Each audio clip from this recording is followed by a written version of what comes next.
Assalamualaikum warahmatullahi wabarakatuh. Waalaikumsalam warahmatullahi wabarakatuh. Alhamdulillahirabbil alamin.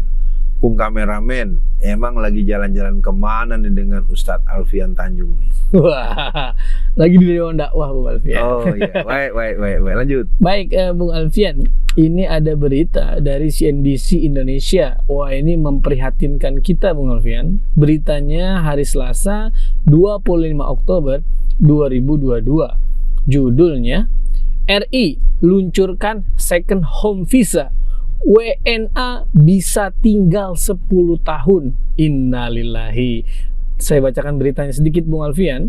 Direktorat Jenderal Imigrasi Kemenkumham resmi meluncurkan kebijakan visa rumah kedua, second home visa. Kebijakan tersebut tercantum dalam surat edaran nomor sekian tahun 2022 tentang pemberian visa dan izin tinggal terbatas rumah kedua yang diterbitkan Selasa 25 Oktober 2022. Menjelang pelaksanaan KTT G20, G20, G20, hari ini kami secara resmi meluncurkan second home visa. Tujuannya adalah untuk menarik wisatawan mancanegara datang ke Bali dan berbagai destinasi. Ya Allah Bung Alfian, digade lagi.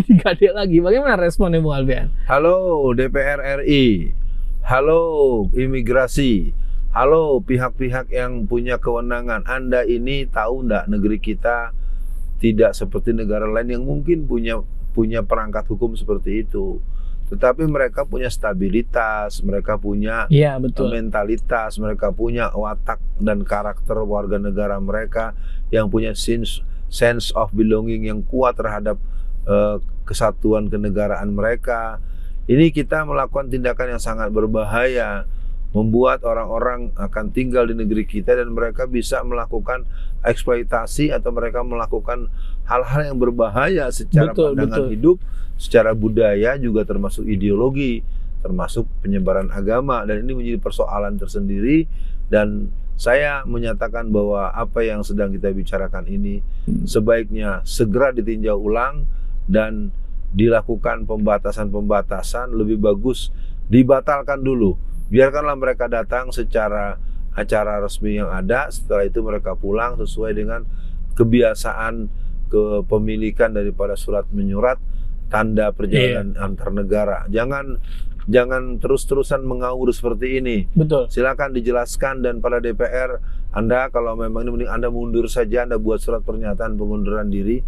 Kalau Anda terus-menerus begini, Anda biarkan negara kita dihinakan, diperkosa, dan diperlakukan dengan tidak senonoh oleh orang-orang luar, karena kita sendiri yang membuat peraturan-peraturan yang konyol, yang norak, dan tidak bisa dipertanggungjawabkan untuk generasi di belakang kita.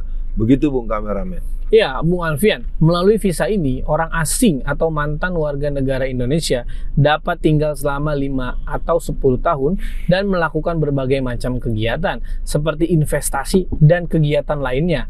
Nah, kegiatan lainnya ini Bung Alfian yang nggak diketahui. Widodo menegaskan kebijakan tersebut berlaku efektif mulai 60 hari sejak surat atau SE diterbitkan. Wah, berarti bisa jadi langsung dijalankan Bung Alfian. Innalillahi. Kebijakan imigrasi ini merupakan salah satu insentif non-fiskal yang dapat menjadi stimulus bagi orang asing tertentu untuk tinggal dan berkontribusi positif terhadap perekonomian Indonesia di tengah kondisi ekonomi global yang semakin dinamis. Wah, menurut Bung Alfian, ini kan seolah-olah terlihatnya bagus Bung Alfian. Tapi ini menurut Bung Alfian, apakah akan membahayakan keutuhan NKRI kita Bung Alfian? Kalau kita sambungkan dengan pernyataan Pak Arya Mirza Triakudu tahun 2016, akan keberadaan sekitar 60.000 intelijen dari berbagai negara yang tersebar di negeri ini. Maka dengan adanya peraturan ini, kebijakan ini, menurut saya kebijakan yang sangat tidak bijak. Maka kita memberikan ruang dan peluang yang membahayakan ketika akhirnya orang-orang dari berbagai dunia bisa masuk ke rumah kita, tanda kutip, rumah Indonesia kita, tanpa kita bisa mengidentifikasi peran-peran yang akan mereka ambil. Dan ini merupakan satu pesan khusus dari saya kepada seluruh masyarakat Indonesia.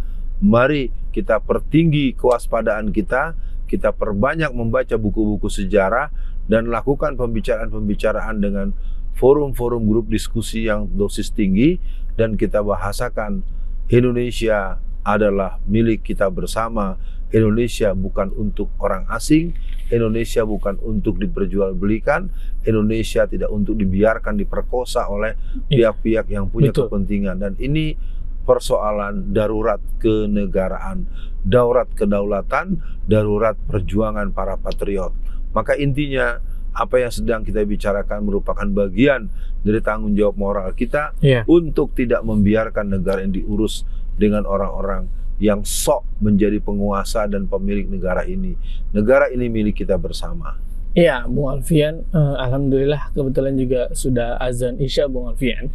Tapi untuk mengakhiri di bacaan berita kali ini, Bung Alfian, Indonesia, Bung Alfian, tidak dibuka keran seperti second home visit ini, Bung Alfian, atau visa second home ini. Kita sudah diacak-acak, Bung Alfian, secara ideologi, secara budaya, K-pop, dan lain-lain, Bung Alfian. Ini mau dibuka lagi, Bung Alfian. Untuk mempunyai visa ini mungkin biayanya mahal, tapi kan buat orang luar mungkin uang triliunan itu mungkin sangat mudah, Bung Alfian. Nah, untuk pesan Bung Alfian bagi rakyat Indonesia dan bagi pemerintah kita apa nih, Bung Alfian, agar kita tidak menyesal nanti di akhirnya, Bung Alfian? Yang pertama, pastinya pemerintah Indonesia ini supaya terus bisa ditegur dengan keras kepada pihak-pihak yang punya otoritas, jangan biarkan lahirnya kebijakan-kebijakan yang jadi bom waktu. Nah, yang kedua, kita tetap membutuhkan pemimpin yang bersifat berkarakter tinggi, berkarakter kuat sebagai patriot Indonesia, yang pasti yang mempunyai hubungan yang mesra dan kokoh dengan Tuhan Yang Maha Esa, yaitu Allah Subhanahu wa Ta'ala. Artinya kita tidak membutuhkan orang-orang yang sekarang menjadi para pengurus negara dengan semua fungsinya. Kita akan cuci gudang dan mereka diharapkan istirahat, duduk-duduk sajalah di tepi-tepi beranda rumah sambil ngupi-ngupi, sambil baca koran, sambil membahas persoalan-persoalan yang mungkin dulu Anda pernah menjadi orang yang sangat lalai, sekarang jadi pemerhati dan memberikan kontribusi. Maka kalau ditanyakan kepada saya, ini memang situasi yang sangat mengerikan. Kita sedang berada di jurang kehancuran terhadap negara yang dikelola dengan sangat sembrono, sangat ugal-ugalan, dan mempertontonkan ketidakbecusan sebetulnya. Dan kita tidak ingin menjadi sesuatu kenangan fosil sejarah. Maka kita sudahi perbincangan kita tentang persoalan ini. Kita akan jumpa di Bacain Berita dengan tema-tema lainnya. Assalamualaikum warahmatullahi wabarakatuh.